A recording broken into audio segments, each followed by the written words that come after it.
Hello everybody and welcome back to Odin's movie blog. I am the critic who is a cynic. Hope you're doing well, and today we'll do a quick little box office update in the comparison between Sonic the Hedgehog and Birds of Prey. And this is an article coming from our friends over at Bounding into Comics, specifically John F. Trent, who here, as the headline indicates, Sonic the Hedgehog has outgrossed Margot Robbie's Birds of Prey in just 4 days.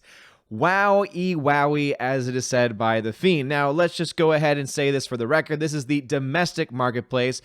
Foreign market overall is being more receptive, or just because of the fact that, because Birds of Prey has been out longer than Sonic, has been a week out longer than Sonic, it still has a higher foreign market total. However, my estimate and my prediction is that by the end of this upcoming weekend, Sonic will have surpassed not just the film domestically, which it already has, but also will have surpassed it in the international marketplace as well. Now, some people might argue, well, one of them is a rated R film, and so therefore less people are going to see it naturally, while others would argue, oh, well, that's because, Sonic the Hedgehog has a wider release, a wider appeal because of its PG rating. My argument would be, okay, well, then how in the hell did a film like Joker, which is a rated R film, make $1 billion?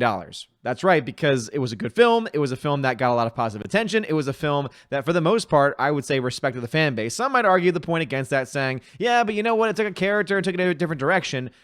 But that's what it made very clear from the overall direction of the trailers, right? It said, hey, by the way, this is not going to be the comic book or the typical comic book version of the Joker. It's going to be a more down-to-earth, gritty, real version of what the character would actually look like in real life.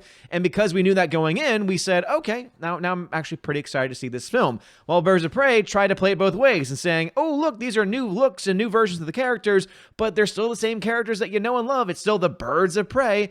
So much to the point that they've now already changed the name to Harley Quinn, because it's actually more of a Harley Quinn movie than it is a Birds of Prey movie. I'm only about halfway through, allegedly, of course, of that movie, and it is just so bleh.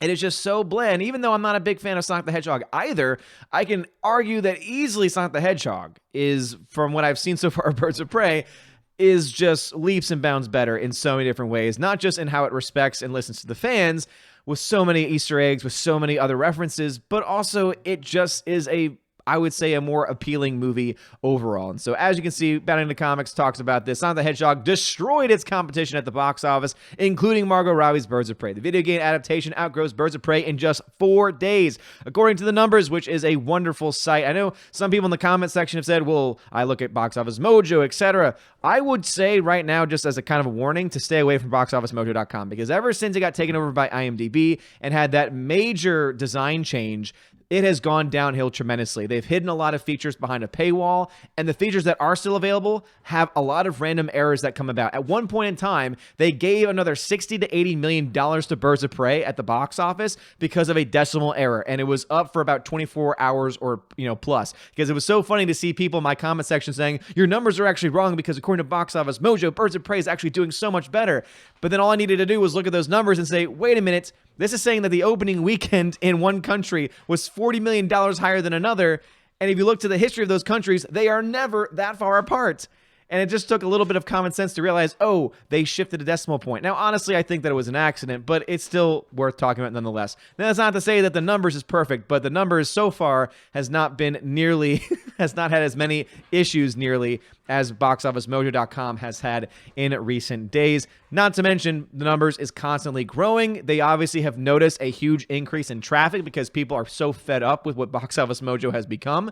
But it also, to me, takes a little bit more time to update its numbers, which to me means the numbers, it's in the end, are going to be a little bit more accurate. But as you can see here, Sonic the Hedgehog brought in a little over $70 million in the first 4 days in theaters. In contrast, Birds of Prey only earned $35.1 million in its first 4 days. The film still hasn't reached the $70 million mark. As of February 18th, Birds of Prey has only grossed $63.5 million domestically. And as of February...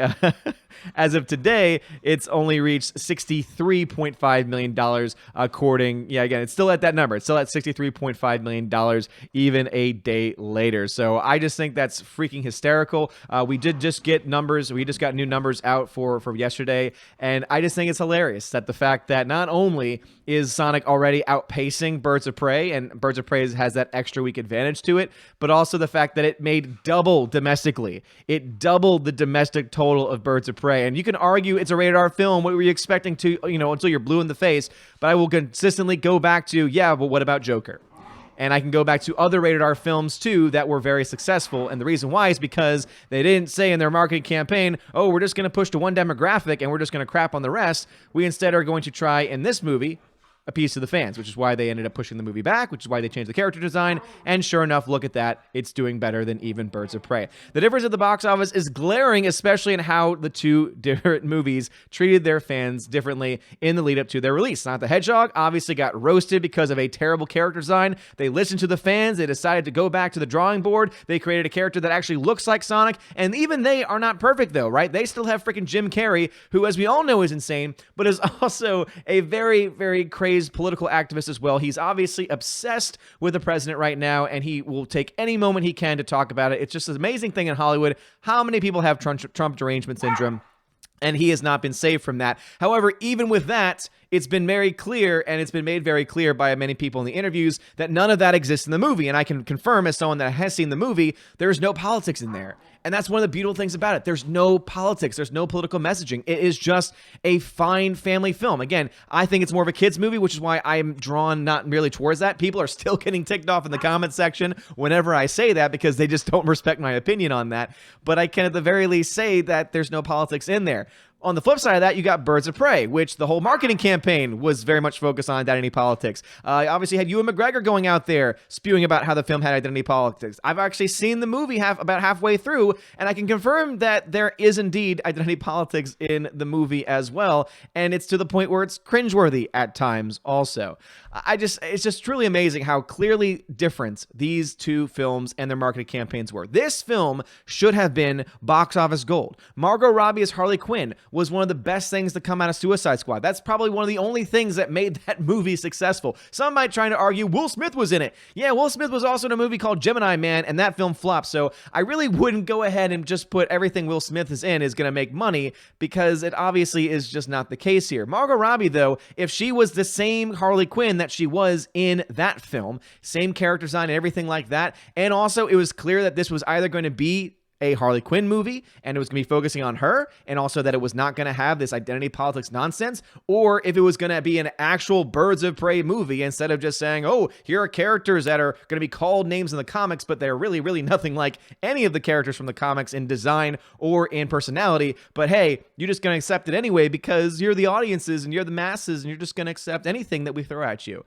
Right? So notice how there's so much disrespect to the fans in this case with Birds of Prey versus Sonic, which said, no, we're actually going to listen to the fans. Notice how one made double in the domestic total in the American market, in the US market, in the entire domestic marketplace than the other. And that film, of course, being Sonic the Hedgehog. Now, as you can see right now, Sonic, as of today, as of the updated numbers, has $118 million, while Birds of Prey is at $147 million. As I said, Sonic the Hedgehog, either before this weekend or at the very least by the end of this weekend, is probably going to be closer to $200 million, and also is going to be very close to profitability. Again, either this week or next week, I imagine. My Excel sheet will show that the film is profitable, just based on the numbers that it's making. All the while, Birds of Prey will continue to probably end up being a box office loss, or at the very best case scenario, make just a few $1 million in net profit, which is really not what you want out of a giant film like this. But of course, when you have an original title called Birds of Prey and the Fantabulous Emancipation of One Harley Quinn, what else could you expect? But also, Sonic will indeed surpass it easily and will make so much more money by the end of its run than this film could ever hope to make. So it is a story of two fandoms. It's a story of two movies. It's a story of two different marketing campaigns. It's a story of two different studios. And I really hope that Warner Brothers, because Warner Brothers has made a lot of really great films over the years, and I'm really hoping that, even including in the DC universe, I'm hoping that they see this and they say, okay, any plans that we had to do anything like this in the future, let's scrap those plans and go back to basics. Let's go back to Joker, where it was just a good, well-made movie. Let us go back to even things like Shazam, where it's just a fun family movie, right? Shazam is the definition to me of a family film, where every person, whether you're an adult or a child, can enjoy that movie, right? If they go back in that direction, at the very least, like Shazam, or even more so hitting that R rating like Joker, they will make money. They will make the fans happy. But if they go back and do Birds of Prey once again, if they try and put that trash out with that stupid marketing campaign with another film like that in the future, man, oh man, it's going to be the same story all over again. But anyway, what are your thoughts on this? Some people don't like when you compare films, but I think that these are good comparisons because it is, as River is trying to eat trash, as she always likes to do. She likes to pull the trash out and make a giant mess, and it's ridiculous. I love her, though. But anyway, what are your thoughts on this? Do you think that it's unfair to compare these two films, these two different approaches to films? I really do think that not only the fact that they came out within a week of each other makes it totally viable to talk about these two movies, but also it is the story of two different approaches. One, it completely ignoring the fans, while the other listened to the fans, ended up changing the movie, and ended up just embracing the fandom altogether, and fans have just been clamoring for this film. So much so that fans of the movie and fans of the franchise have even attacked me, and I've been very positive in my coverage of this movie. I just wasn't barely positive about it in my review, and I gave honest criticism to, I would say, very clear flaws in the movie, but that's how passionate people are and how protective of Sonic the Hedgehog versus this film, Birds of Prey, which, of course, we all know it's just not doing very well. But let me know your thoughts about that and all the things talked about in the comments section below. Also, please think about hitting that join button today to become a member over on YouTube. Get access to a special podcast that I am starting to do with my friend John Flickinger. There's currently one episode live on the channel. We're going to be next episode should be filmed at least we'll be live on the channel sometime next week.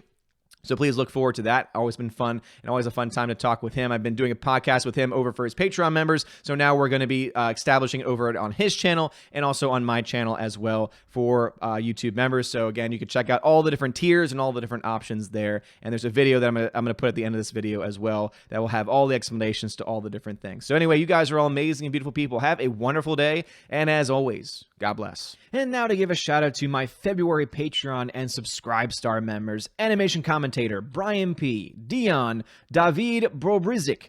Please let me know if I need to repronounce that name. DivX, Elizabeth M., Enrique Evangelista, Father Christopher Miller, Frank the Tank and the Shawhan Weird Dog Clan, Harold Francis, The Hunky Chunky Funky Monkey, Inflamed Wood, It's a Trap Productions, Jason Clark, Jeffrey Toon, Jeffrey Lebowski, JJ Jonathan Jerembeck, Kenneth Cameo, Lady T, Mad Mitch Dunaway, Mr. Peabody and his evil twin with the beautiful hair, Orange Hat Reviews, Outpost Dyer, Perpetual Punster, Riff Magos, Rosetta Allen, Steve Glasker, Teresa Martin, Theodore Bendon, The DJD Show, and Tina B. And over on Subscribestar, Robert Revo, Larry, Mr. Roy, Glinzer, G2 Cool 99, Darkstar 57, Alice McCarthy, US 888-209 Fast, Dean Heiss, Harold Francis, J-Rod the Beer Guru, Nebanon G. Adams, and ZK Man. Then a shout out to Riff Racer Request and Sir Lance Elato and Mike Jackson.